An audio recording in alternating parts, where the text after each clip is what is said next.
Hi everyone, I'm GREYMOND. Today I just wanted to remind you that no matter how real your thoughts seem, the content of the thought is always irrelevant. Your brain is sending it to you because you keep reacting to it. So the fear comes in automatically at say like an 8.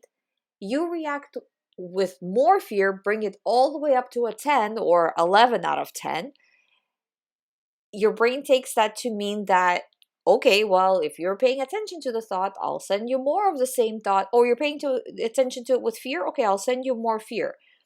It's a self-protecting mechanism. It's trying to protect you from the things that you're scared of. If you're scared of an unrealistic thing, it's not able to tell the difference.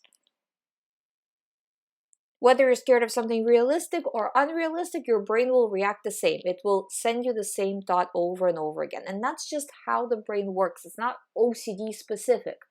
That's how anybody's brain works. If you look around, you can probably say about every single person you know how they have certain things that trigger them more than it would trigger someone else, But just people without OCD get triggered on a very kind of small scale, But people with OCD get a 10 out of 10 OCD. Or people with OCD get 10 out of 10 thought that leads to OCD. That's the only difference. The thought just comes in, you reacted, then it came in again, you reacted again, neural pathway was created, and now that programming is just running over and over again. That's all that's happening. So you have to refuse reaction. Always choose to refuse reaction. You will see that this works. Doesn't matter what it says. Try to look at it in terms of signals, not in terms of, well, what does this thought mean? Or what does this situation mean? Or this situation is slightly different than that situation. Now you're getting into the content. Don't do that. Look at it generally. Okay, another OCD thought on one of my OCD topics. Nice try, OCD, not buying it, choosing to move on. And push yourself to choose to move on, even though you feel terrible and even though you are basically living parallel to the thoughts. So when you make a choice to move on, the thoughts are not just going to magically go away that second, right? They're still going to be there. They're still going to be bothering you all day. So you're living parallel basically to somebody screaming in your ear all the time. That's okay. That's how everybody does exposure response prevention, especially with PRO. But not just with PRO, but especially with PRO, because it's just thoughts and it's all the time, right? So just look at it that for, again, and it takes a while to recover, right? So for the next few months, this is what's going to happen. It's normal, especially in the beginning. People are like, well, I've been doing this for a week, why don't I feel better? It's going to take a lot longer than that. So don't get discouraged, just keep going. Look at it factually. Did you do today everything to the best of your ability, including with your real life situation, your real life stresses, with your level of busyness, level of tiredness? Do you think you reacted in the best way you could possibly react? If not, then look at the situations that made you react not so well.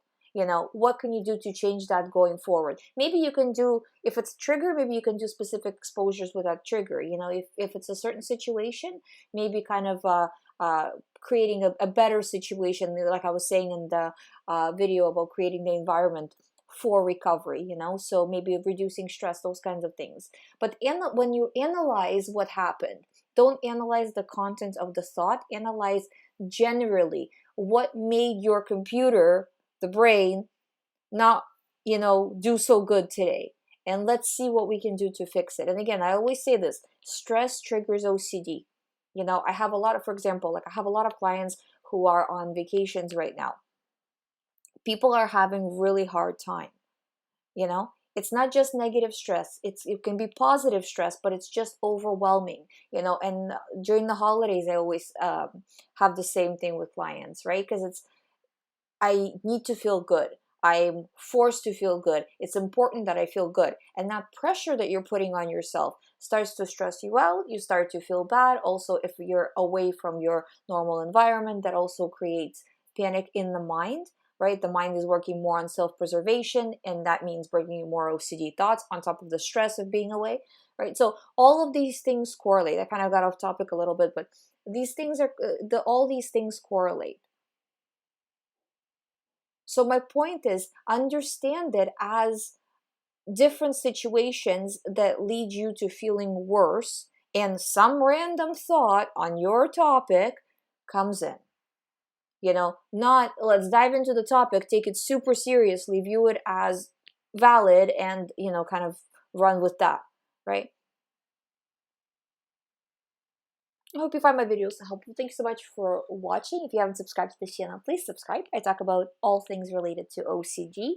If you would like to do the recovery program, as always, all the information is on youhaveocd.com. Thank you. I'll see you tomorrow.